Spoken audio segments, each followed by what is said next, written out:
I'm Bobby Abate. This is Big Bad, my solo show at the Delaware Valley Arts Alliance in Narrowsburg, New York. And I'm going to walk you through some of the ideas behind this work that's showing right now. All of this work is from the last uh, 2 or 3 years. Before this, I did a lot of work in film and experimental filmmaking, especially. And I decided that I was really tired of sitting in front of a computer, especially because my professional career was um, editing television. And I was really tired of my whole life being in front of a computer. So I decided to go and do painting and 2D work.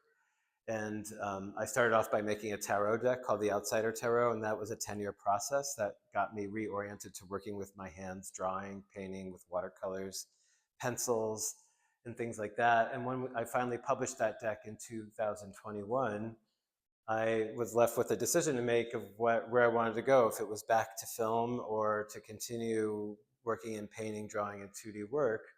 And so I really decided to double down and moves fully into larger works. The Outsider Tarot, all those works were 5 by 7 inches. So the biggest challenge for me was to just build a new practice and to learn some new techniques. Um, so I started buying tons of ink and pencils and colored pencils and everything I get my hands on, and really working with making new images. And part of that was about going into my history as a queer person in the world. And when I started college in 1991 as a painting major, I was out. I was part of the Boston Alliance of Gay and Lesbian Youth, but it was the era of the AIDS epidemic really taking form, and it was a massive tidal wave hitting. So I really, at that point, like didn't want to be connected to the queer community. I was terrified. So I wanted to be alone and exist as my own entity without history. So when I came back to this, doing the Outsider Tarot and connecting to this outsider energy that was all over that deck and all the influencers that led by example, I really wanted to go back into queer history. And that was really the entree into this work, was researching, going into archives, going to the New York Public Library, the Gay Center in Manhattan. They have all these beautiful archives of old photos, photo albums, publications. I started to go through those, and also these online archives like the One Archives. I would just go and like pour through these archives, photograph them, and then just start to do paintings from that imagery. Some of them are from magazines, some are from photographs. So peppered through this whole exhibition are these series called Twilight Inks, which are these pieces. Very small, I have 200 of these. So this is really where things really began. Um, just intimately getting into um, different photographs, different archives, different pieces of history. It was a great way to learn history. Just the way the Outsider Tarot creating a tarot deck was a great way to learn the tarot and nerd out about the esoteric foundations of it. Like doing artwork like this allowed me to really get into doing and understanding queer history. And queer history is like, even there is no decided version of what happened even at Stonewall. Things were not documented back then. After Stonewall happened, there was no reporting about it. It was buried on the third or fourth, 30th or 40th page of the New York Times, next to a huge ad for Orbach's clothing store with two people on lawn chairs in Central Park. It was like as if it never happened. So there's no real consensus about what happened there. Queer life before Stonewall existed in these little pockets, these little cells that were to be hidden, because if you were to be discovered at that point, you would go to prison. If you were a trans person or a person that didn't want to wear clothes that matched the gender on your ID, you would be arrested unless you had 3 items of clothing that conformed to the gender on your IDs. And that does not include tube socks or anything like that. So you had to have 3 items of clothing that were considered male or female to not be arrested. So people were terrified. And if you were caught, you would be blackmailed. Your name would be published in the papers. You would lose your job. Your family would oust you. You would lose your friends. So going into this history was about like kind of drawing connectors too. Um, and another thing that's a real huge through line of my work is this idea of villains and what villains are. As a child, I was always attracted to villains, and I always felt like the villains were my heroes in all of from Darth Vader to Skeletor and He-Man to G.I. Joe, Cobra Commander. I always hated the good guys, and I always loved the kind of villainous bad guys because they were very flamboyant. They had flamboyant costumes. They were defiant. As a kid who felt like really on the outside and totally like the freak from like a very young age at every school I went to, I really identified with these people that had to hide in these secret layers. So I think of that as very connected to queer history and the way queer people lived in these underground layers. So this first wall here is arranged um, to the idea of villains and police, basically. And recently I've started to really think about how we recode even animals, plants, and insects as villains based on our perception of them, if they're ugly or what they eat or how they hunt, like vultures, crows, and spiders. So those are incorporated here in the villain wall as well. So I'll start with the first piece. This is a wolf spider that I found last year in Virginia at a residency. Everybody was terrified of that wolf spider. And they were screaming. There was text chains on the WhatsApp thing about stay away from this wolf spider. And so I really felt connected to the wolf spider. I went up to it and I put it in a little bin and I brought it outside and I named it Joanne. This was like, I did this piece right after meeting that wolf spider that everybody was scared of because thought that that wolf spider was very inspirational to me. I was also frightened of it. So I was just like trying to confront my own prejudices of that spider. And then this is a grouping of the Twilight inks, and they range from like 1-year-old to 3 years old, or some of them are from this year actually. So this grouping is about having some of the police raids that were happening at the art. This is the Artist in Equity Ball that happened in 1965 that was very famously raided. And in some of the archives I was able to, even from Edward Buffington, I was able to find like his arrest papers and release papers and also all sorts of legal documents from that moment. But it was a drag ball that happened every single year in New York City. And for some reason, they were able to pay off the police because it was mafia-owned space. They were able to pay off the police and actually pull off this ball every year. But every now and then they were very much raided. So this is from inside the ball, and this is the raid that happened outside of the ball. And I believe this drag queen is named Adrian, although it's not identified. This is also Adrian doing the performance of Salome and the Seven Veils. So she's still actually alive right now and lives in Astoria. But this was a very famous performance that was documented and filmed by Avery Willard, who's a kind of forgotten underground filmmaker. And my friend actually has this head, who is a collector of all sorts of drag history. So he brought this head to a talk he did on drag history, which was amazing to see that in person after a year after painting this image. And this is erotica. This is from erotica. Of course, we learn a lot from pornography and erotica. One of the only things that have survived about queer history is queer pulp fiction, and even it's really falsified and intense and over the top. It actually talks about how people moved around in spaces, and they actually do document like New York City and San Francisco and LA and Chicago spaces in a way that haven't at all been documented, especially like the way people would gather and cruise each other. So pornography, erotica, and pulp is actually a great way to look and understand actual queer history before the 1970s, before it started to get much more documented. So this is an image. And of course, there was a fetishization of cops back then. There was so much cop porn that was all over the place. This is a new, this is called Ruby Slippers. So this is a, what I call a gravel painting.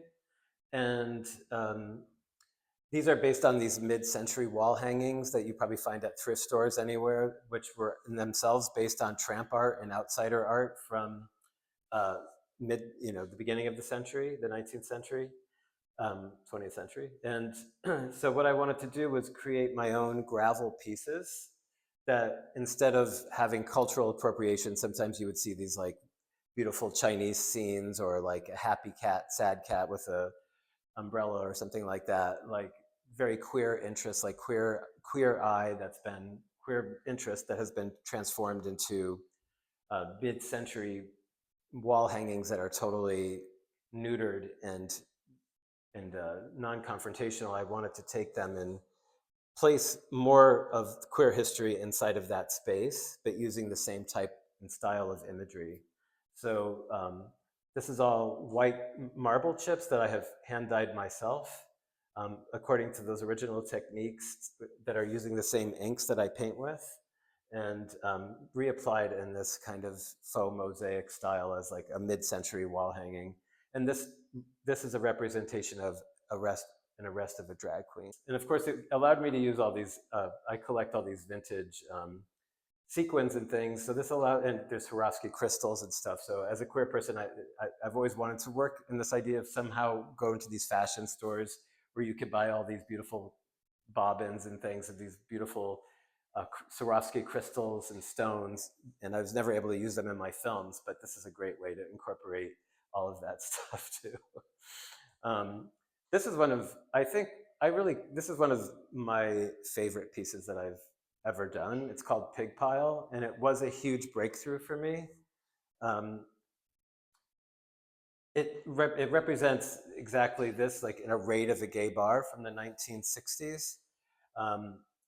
And the style of it was really a breakthrough for me because it's just like, this is the type of thing that I was doing in sketchbooks a lot for quite a long time, and just bringing it into a space where it became a painting and incorporating it with text from a newspaper that is from the Fort Lauderdale in the 1960s about a person that was infiltrating a gay bar, well, it was a gay cafe, and listening to the conversations. So this was a space, this is just kind of a recreation of that space. The Cockpit was a gay bar in San Francisco that has now been closed.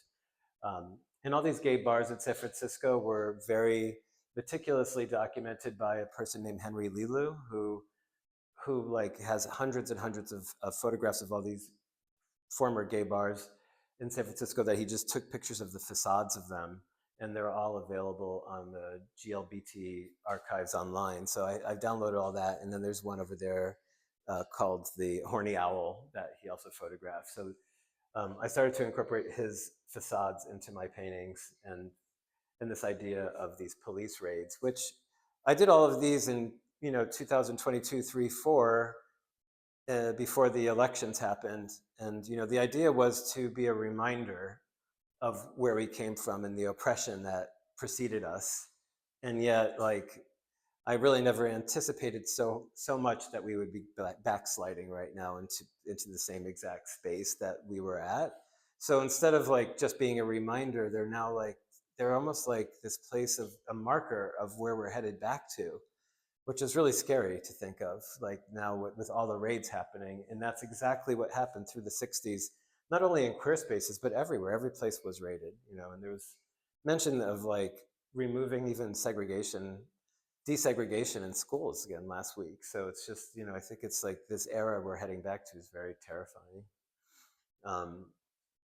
This piece is the first gravel piece I did, and this is a drawing I've made many times. It's of Cobra Commander. I started making these drawings when I was a teenager of like Cobra Commander naked.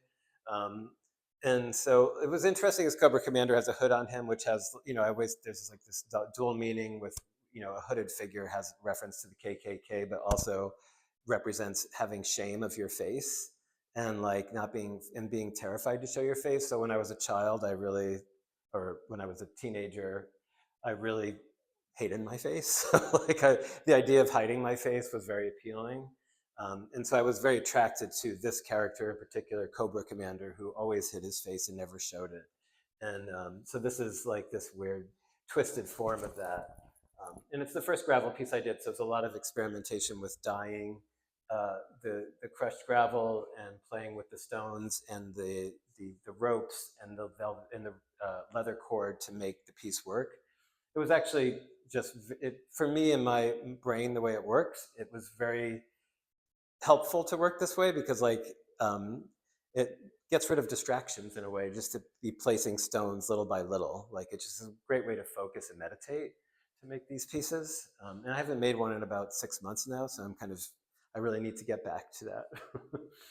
um, these two pieces are from last year. So again, these are like the crows as villain and the turkey vulture as villain. So it's just another way to like just loosen up. And I'm always trying in my work to figure out ways to like really like I'm very fetishistic about making tiny little marks.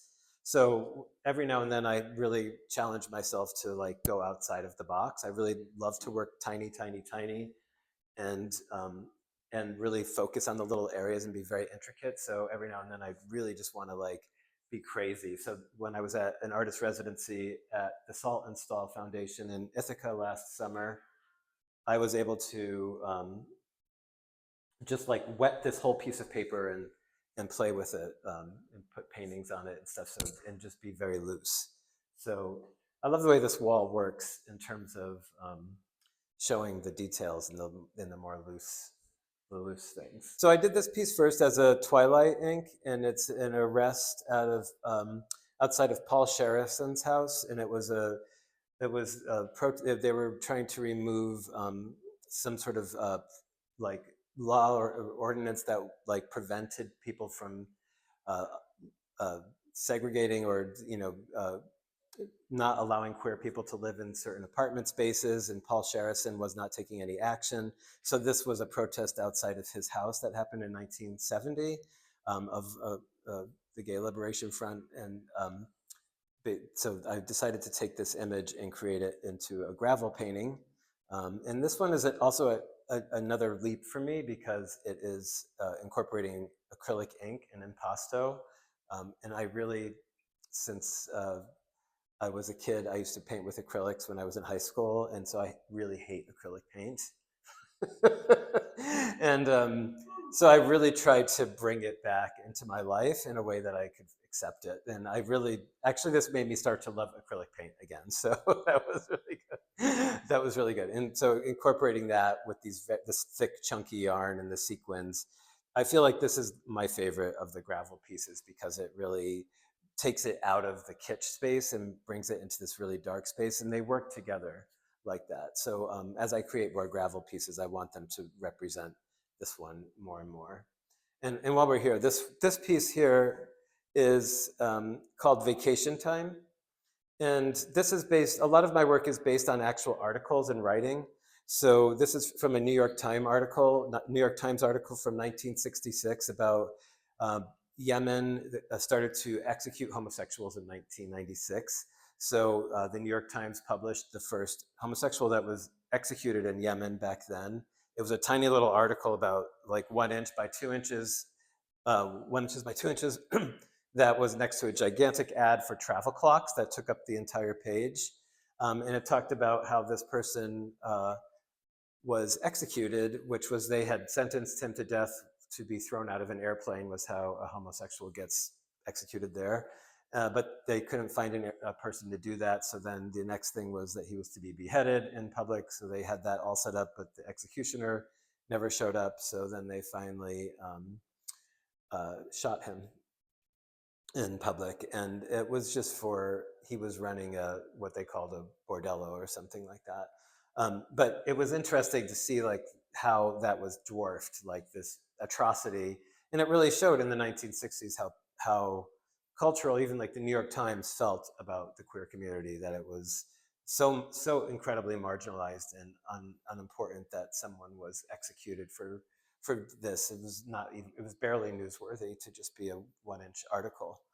So of course I blew that up into a huge painting and just kind of used it as a meditation. And this is a very intricate piece, and it took me maybe 3 or 4 months to complete, because it's also a very emotional process to figure out what goes in there. So a lot of the imagery that I invite into this just comes through, and I just start to think about the article and let it filter through and add more and more to the image. So they take a lot out of me, like in terms of work and emotion.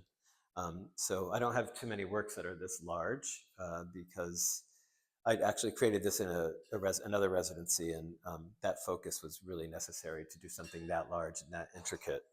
I want to start by thanking Nate Hyges, who came up here from New York, and he's the an artist himself and the curator of international objects. So he came up from Brooklyn and helped me to go through all of my work, of which I have a ton, like 5 times as much as it's in here, like to really filter it out, because my impulse is always to install everything salon style. And he really helped me to think about the different movements that are happening in here on the walls. So while that wall that we just covered is about kind of police and villains, cops and robbers type wall, this wall is really centered around the structure of towers. And towers are really, I don't know what it is, but I like all of my artwork, including my tarot deck and all of my films, have repeating imagery inside of them. Like there's always light bulbs, there's always eyes, there's a lot of roses in a lot of my work, and towers, structures, radio towers. Like I have always been really fascinated with them, and I've created them and used them throughout the lifetime of creations that I've done. So they are never going to stop coming back to my work. um, so, and I can't really explain really what they mean. I mean, in the tarot, they have a very specific meaning, but I just love that structure and how simplistic yet monumental they are. Um, so these are a variety of works, and the only one that doesn't really feature a tower but has like a little bit of that structure is this other gravel piece. It's the second one I did, called The Lonely Pansy, and influenced by the Henry Lelou photographs of gay bars, but of course there was not a bar called The Lonely Pansy. And this is another raid. And these raids are vultures, which was really interesting because I found myself vilifying vultures just because they were vilified in cartoons in some of these works for a little bit. And it wasn't until I started creating the other works with the vultures, those paintings over there, that I realized that they're part of I have a kinship to these vultures. Um, so here, sadly, the vultures are the villains. I wish I had. So that probably won't ever happen again in my work. And then this is, I call this piece Crows and Cranes. And I would just think this is like really, again, like thinking about the presence of the crows. Like there's some things that I just try not to think about too much about, and they're just an expression of like something that I just want to create. And this was a this was a quicker piece for me to create last year. Again, at the Salt Install, it was another piece. I just wanted to create 13 pieces in the space of 2 weeks, which I wasn't able to do, but I started them all. um, this has the crane structure at the bottom, and again, this is from an archive image that I found, but then layered over with these kind of villainous pen drawings, all these different heads. Uh, and honestly, I like this piece. I was never sure about it, but the more time goes by, I really love this piece, and I really feel like this is a direction I want to continue to move in with these mimeograph colored things. For those who went to school with mimeograph copies, like this really brings me to that space, and it feels like a test that I used to get, like we used to get when I was in elementary school for some reason. So just like there's something that I'm still processing in the imagery of this that I want to work through. This piece is based on another article that was from, I think, the Harlem Crier, and it was talking about how gay people meet each other, which was like they would stare at each other, it said, and then when they finally came face to face, they would say gazy or straightsy, which I don't even know. I've never heard anything of that nature before. So this piece is all, I actually did a painting of the actual article, and then I just started to just riff off of the imagery of like this nighttime New York City scene, with all these gay people in the shadows. So shadows plays a huge factor in my work too, because like queer people are often represented as being a nighttime, like some sort of like other, not human, but creatures existing in the shadows, cruising each other like animals. Like a way to dehumanize people is like these things that are nocturnal that come out, which in some ways, like the nocturnal idea was absolutely true, because that was the only way to avoid, being seen. So there would be a lot of cruising in the parks and stuff at night.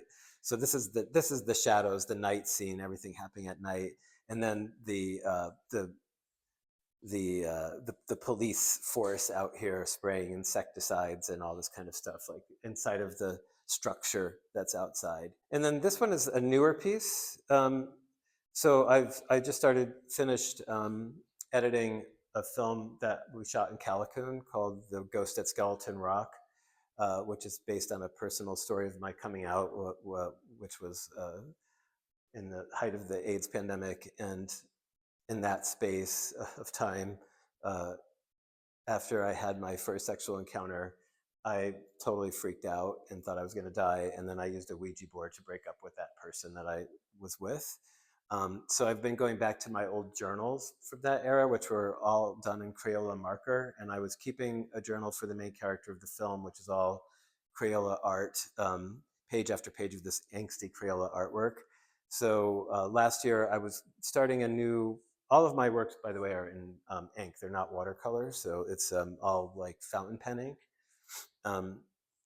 When I was starting to create this work with the vultures and all of this other stuff, and the towers, I was also so hardly focused on my old journals that I had so many Crayola markers that I was drawing and painting with that for the journal.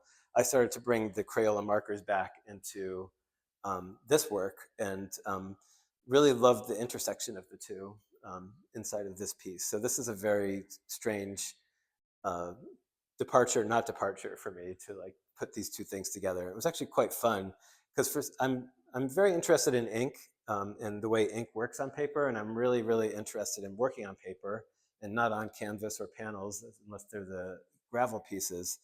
And I don't know what that is about, honestly. I think I just have like such a relationship to paper. I just love working it. I love with it. I love the intimacy of it, and I love that I could just like take a piece and file it away and have it there, and just create piece after piece after piece. So I guess I'm not thinking so much about having that easy piece to put in the gallery space, because when you have to frame everything, it's a pain in the ass.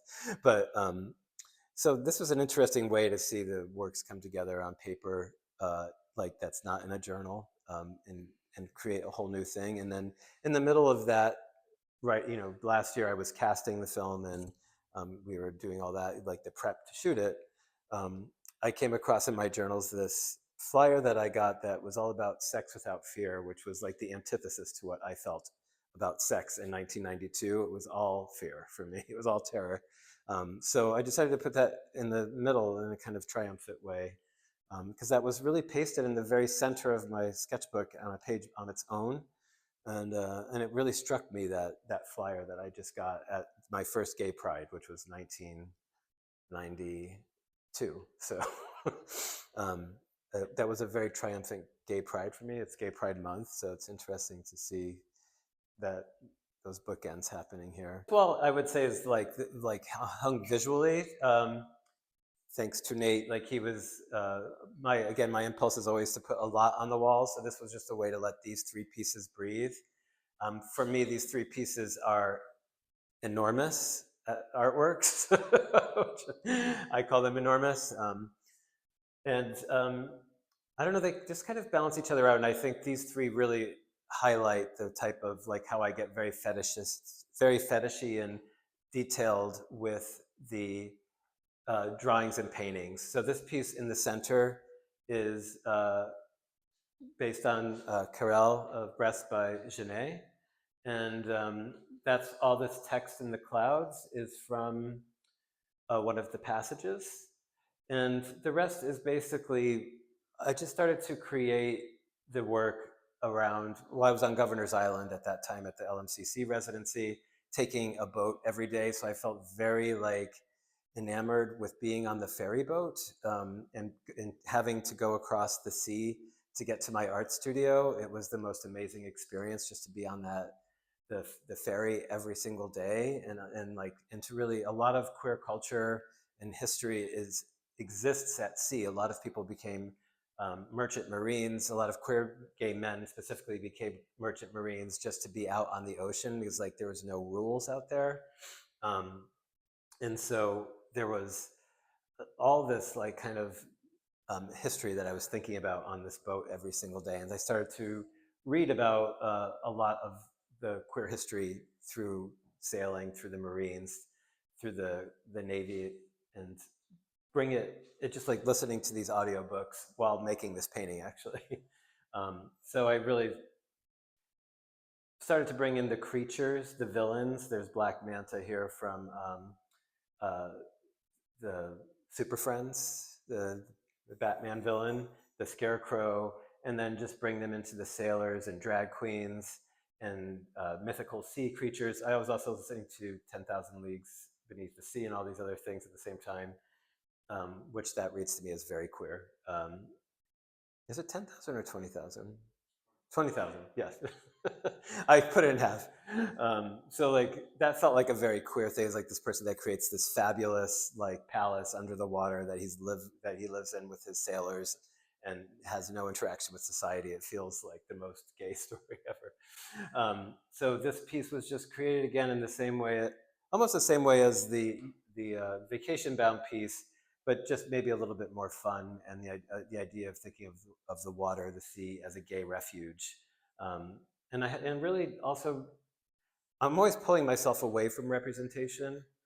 One of the biggest influences of my life was was going to the Drawing Center in 2000. They had a collection called the Prinzhorn Collection, which was art by people that were put into an asylum, into asylums, and there's a collection that's you can look at online. And I really loved all the way all those works were created because they're just created without any awareness of the art world whatsoever. And they just looked so outside, like just processing of a psychological space. And I've always really wanted my work to feel that way, to be that way when I create. Like, and last year, I was talking to a curator who was like, "What I like about your work is it really feels like it doesn't feel connected to, like it doesn't. It feels like really disconnected from the art world and art history." And I was like, I kind of love that as a compliment because that really does connect me to the Prinzhorn. And then I was showing my sketchbook to another artist last year, and she's like, "This looks like this was done by a crazy person." And I felt like the compliment was so, I felt it so strongly. Because I really try to combine the really, like, I also try and embrace what's ugly, like what I think of as ugly as a dyslexic person. I've always tried to create things that that were about realism, and I feel a lot of sometimes like shame that I can't do perfect realism because I can't see that way. So I try to embrace how I see things, exactly how I see them. And if I think of something as ugly and have that judgment that I place on a mark I make, I try to actually dive into it and push it into a way that that I could just start to really think about, why am I thinking of this as ugly? Why do I think of that as villainous? The vultures as villainous. So certain things in here, I just started to feel like a lot of frustration around, and then just really lean into it. And the same definitely goes for here. That I was a television editor for many, many years. So this piece is called Reality TV, and it really is just bringing in like the realism of my life. And one of my film teachers named Mark Lepore uh, taught me the lesson. I put it in everything I do. When I was in undergrad making films, he was like, just film with the world around you. That's what's the most interesting thing at first. So I started to film my bedroom and everything that was all around on the floors, my journals, everything, and really get into a space of seeing what's there. So this is a collection of things that were all around me, I would say in my mind at that point. And it's just a psychological cloud of reality. So, and then the reality TV is there. This piece is pretty connected to my tarot work. I call it the three pillars. And the three pillars in the tarot are mercy, severity, and then there's a central balancing pillar. So I was thinking of this as being really connected to the idea of gender and masculinity, femininity. Actually meditating on these archive images that I found and these cartoon images, and breaking elements that appeared in my work up into towers, which are actually over there, lots of towers.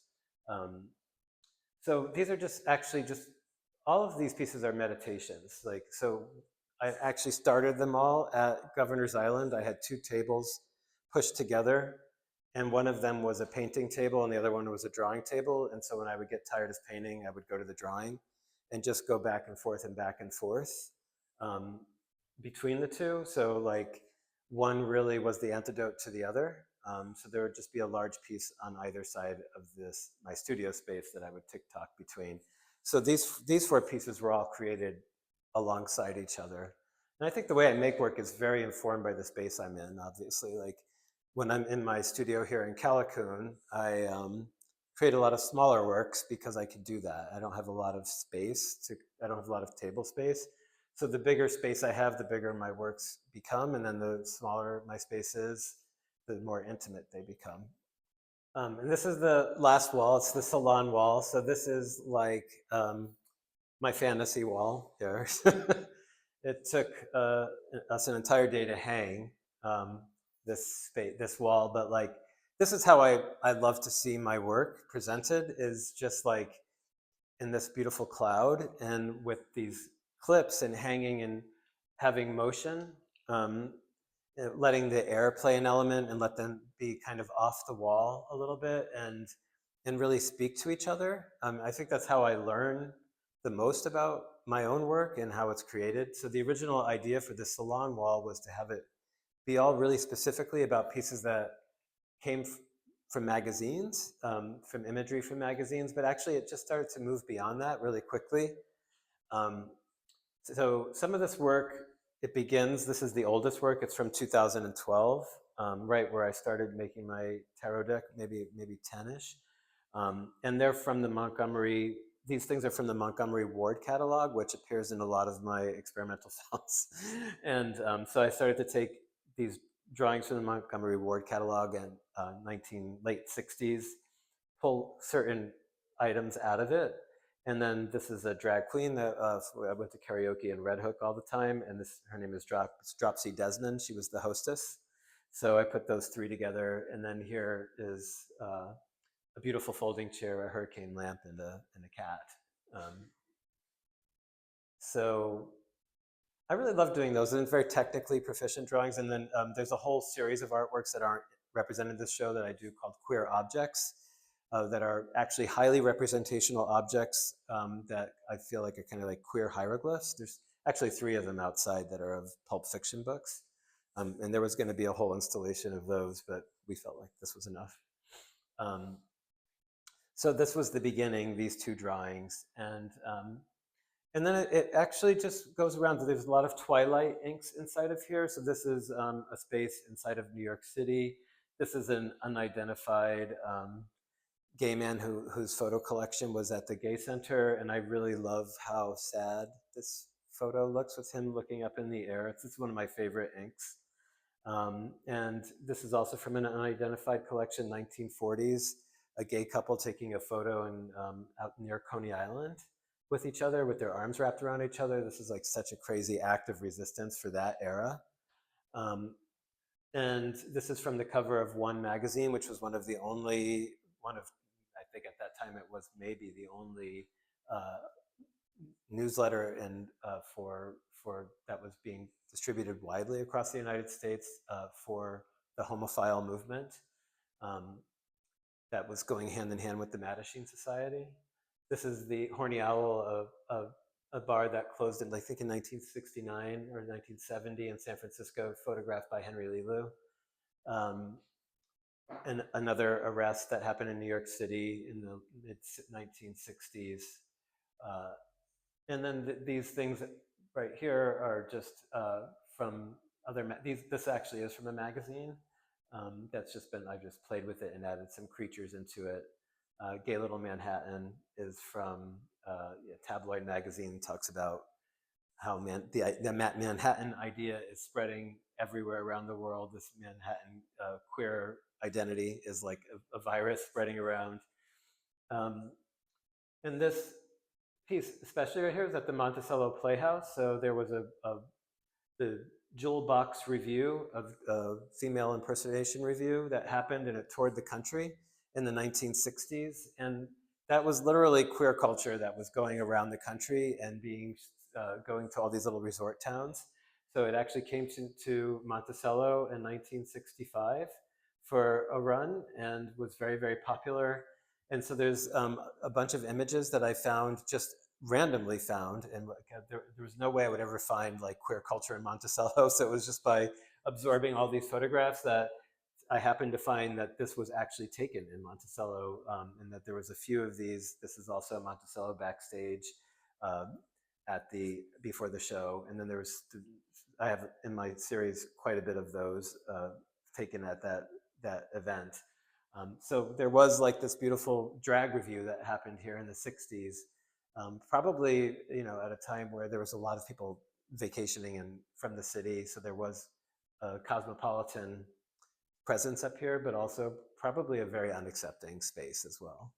So just to think of like this drag happening here in that space is quite beautiful. And as you can imagine, queer history in this particular area there's a huge queer community here since especially since the '80s, but it's before that it's almost impossible to find anything about how queer the queer underground existed in this space. It's easier to find out how, it's actually hard enough to find out how that existed in the city. Like, say, this is probably, this is from this year from Portugal. I had a residency in the Zaratan Foundation, Zaratan Arte Contemporânea in Lisbon. And that was a very intense moment because I got to go to the Judiciary Police Archives, which is kind of like the FBI. Portugal was under a dictatorship under Salazar from 1939 to '74 or something like that. And so they had the Judiciary Police would track homosexuals, keep files on them, and take photographs of them, track them, and then deport them to Brazil, which is like what we know what's kind of starting to happen in a way. The idea there was everybody was ejected out of the country that didn't meet the ideology. So I was actually granted uh, uh, permission to go to the archives of the Judiciary Police and look through all the photographs and all the documents that they were tracking these queer people or pinning that idea on them. And also they were tracking people that were into esoterics, that were holding tarot meetings or psychic kind of circles or were doing astrology. So those people were also in there. So that was a shocker to find that. And one of the people that was ejected from the country was Antonio Boto, who was a lyricist and poet, very openly gay, that wrote all these beautiful lyrics for song lyrics and poems about homosexual longing in the 20s and 30s. And he was sent out of the country. So this is one of his poems, and I just started to, again, incorporate his words into the piece and just do something that was very freeform. So it was really important to put this piece in here because it was the opening of a whole new exploration, which is doing like looking into queer history not in the United States but in the rest of the world and trying to find lessons inside of that. And they would lock queer people in. If you weren't ejected, you would be put into an asylum for your entire life, and you would have.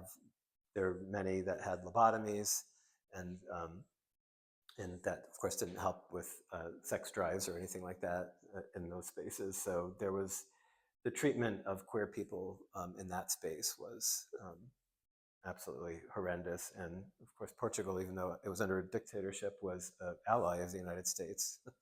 So it's a scary moment. It was very like this was before Trump was inaugurated. So seeing that was scary because now seeing what's happened since has been um, moving in this direction quite intensely. So I haven't done too much with this yet because I think part of this year has been shell shock and trying to process where we're at and like understand how my work is reframed basically. Like this is again work that was looking back at the past and trying to piece it together and see where we came from, and now it's about thinking about where we're headed.